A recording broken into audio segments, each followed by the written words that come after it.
Naquele tempo, Jesus tomou consigo a Pedro, Tiago e João e os levou sozinhos a uma alta montanha.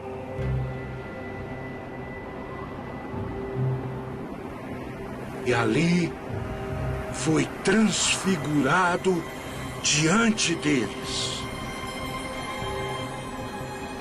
Suas roupas ficaram brilhantes, extremamente brancas, de uma brancura tal que nenhum lavadeiro sobre a terra poderia deixar assim tão brancas. Apareceram-lhes Elias e Moisés, que conversavam com Jesus.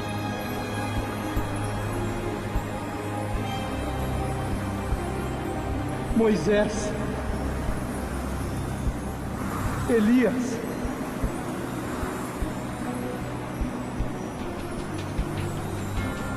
então Pedro tomou a palavra e disse: mestre, é bom ficar aqui. Vamos fazer 3 tendas. Uma para ti, uma para Elias e outra para Moisés. Com efeito, Pedro não sabia o que falava, pois estavam todos muito atemorizados. Formou-se então uma nuvem que os cobriu com sua sombra, e da nuvem veio uma voz: Este é o meu filho muito amado. Ouvi-o. E olhando eles logo em volta, já não viram mais ninguém, a não ser Jesus sozinho com eles. Ao descerem do monte, Jesus os proibiu que contasse a quem quer que fosse o que tinham visto, até que o Filho do Homem houvesse ressurgido dos mortos. Levantem-se, levantem-se, não tenham medo.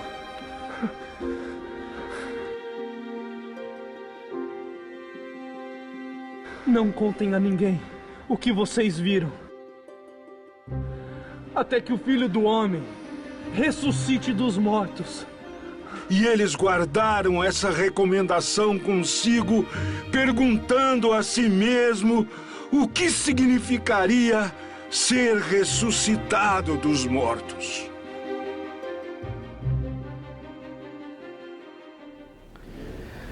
Shalom. A Quaresma é um tempo de alargarmos horizontes, abrindo o coração ao que Deus quer de nós e para nós. Fazer o caminho da Quaresma é, antes de mais, ter coragem de perder as seguranças para correr o risco de se jogar na aventura, seguindo o projeto de Deus, abandonando-se ao seu desígnio.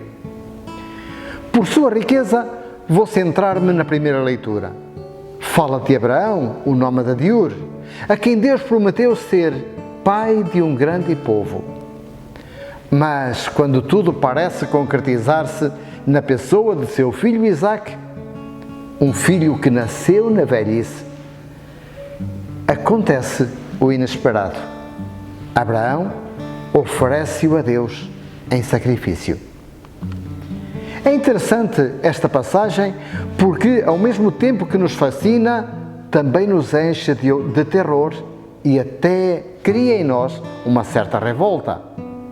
Que Deus é esse que pede a um pai que sacrifique o filho, o único filho, o seu primogênito, em quem depositava tantas esperanças? Não vamos precipitar-nos em conclusões.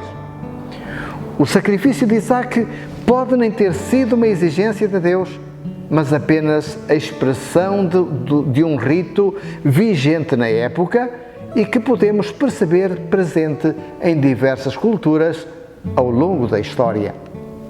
De facto, era frequente, antes de uma guerra, os reis oferecerem o filho em holocausto, ou na fundação de uma cidade, sacrificarem um filho de cujo sangue misturado com argila, era feito o primeiro tijolo para a construção da cidade. Em Israel, era lei oferecer o filho primogênito no templo, resgatando-o depois pelo sacrifício de um cordeiro ou, para os mais pobres, de um casal de pombas ou rolinhas. Mas olhemos antes a catequese que este texto nos oferece e que certamente muito terá a ver com a nossa vida concreta, com a nossa fé. 2 ilações poderemos fazer de imediato. Primeira, Deus serve-se de uma tradição, a oferta do primogênito, para fazer uma catequese com o seu povo. A vida humana é sagrada e ninguém tem o direito de levantar a mão contra o ser humano, muito menos em nome de Deus.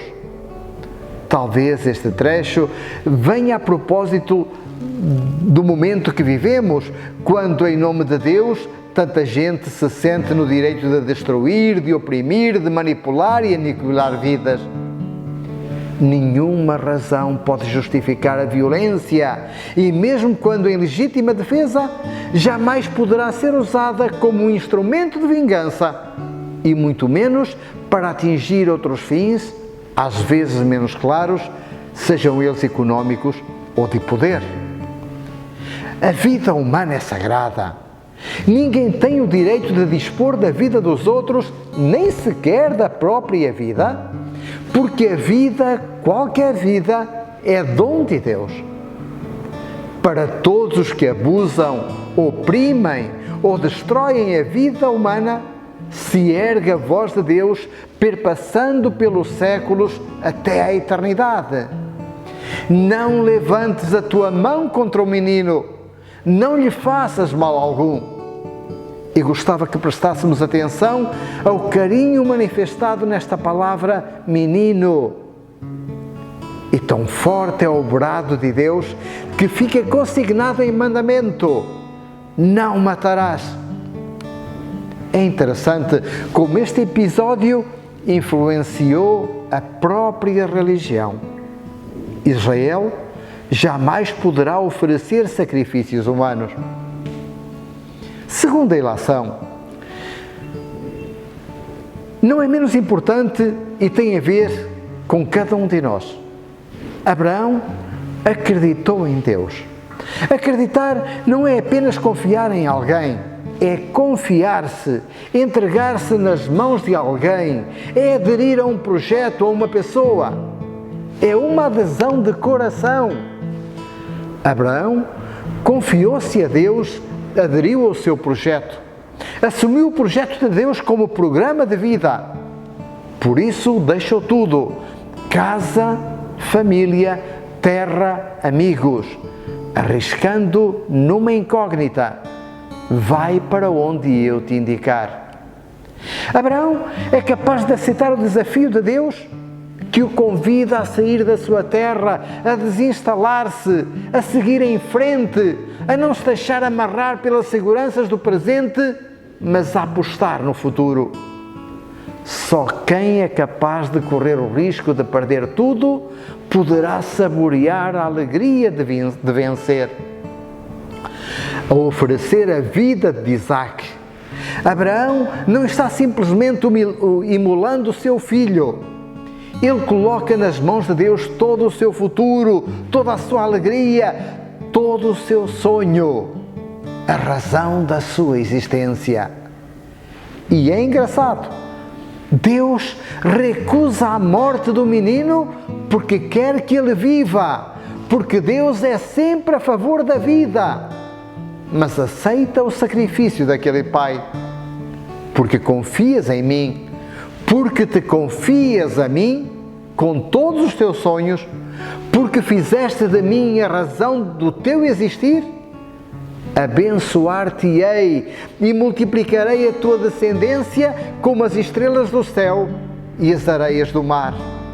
Na tua descendência serão abençoadas todas as nações da terra. Quantas vezes deixamos de olhar o sentido da vida, agarrados que estamos às nossas seguranças tão frágeis, aos nossos sonhos tão fugazes, às nossas felicidades tão efêmeras, como um náufrago que se agarra a uma simples folha de papel. Quantas vezes nos acomodamos no trivial em vez de escutarmos o apelo que Deus nos faz à disponibilidade, ao seguimento, a sermos construtores de um mundo novo, de uma nova civilização onde o amor e o serviço sejam sinais do reino. Não há lugar para facilidades. Como Pedro, Tiago e João, também nós somos convidados a subir ao Tabor para aí contemplarmos a verdade de Jesus. Ele é o Senhor da história, Ele é Deus. Só não podemos ficar parados perante a manifestação da sua glória. É bom estarmos aqui, diz Pedro. Quantas vezes já passamos por esta experiência? Só que, tal como a glorificação de Jesus irá passar pela experiência da cruz e, portanto, pela renúncia à própria vida, também a nossa realização passa pela renúncia, pela experiência da vida, pelo saber perder. Não podemos ter medo de arriscar, de assumir o projeto de Deus em nossas vidas. Não podemos ter medo de aceitar o convite que Jesus nos faz de segui-lo, com todas as consequências, mesmo que isso implique renunciar a algo importante, talvez até fundamental. É exatamente aí que se encontra o sentido da nossa vida, o princípio da nossa realização pessoal. A campanha da fraternidade convida-nos ao diálogo com o diferente, a aceitá-lo, a acolhê-lo.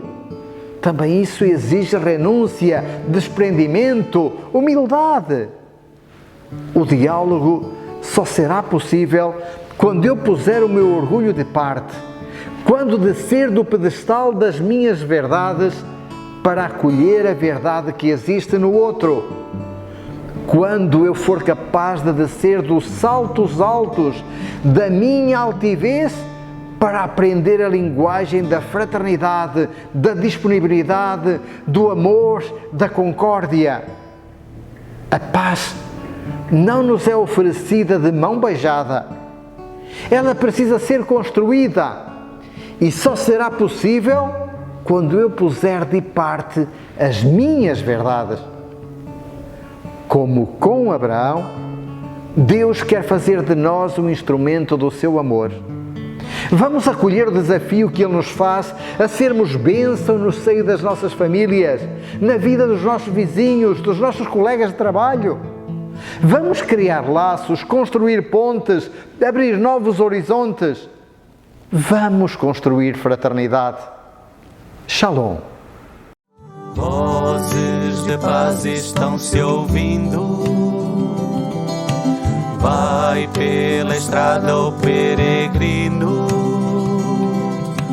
Rios de amor estão fluindo.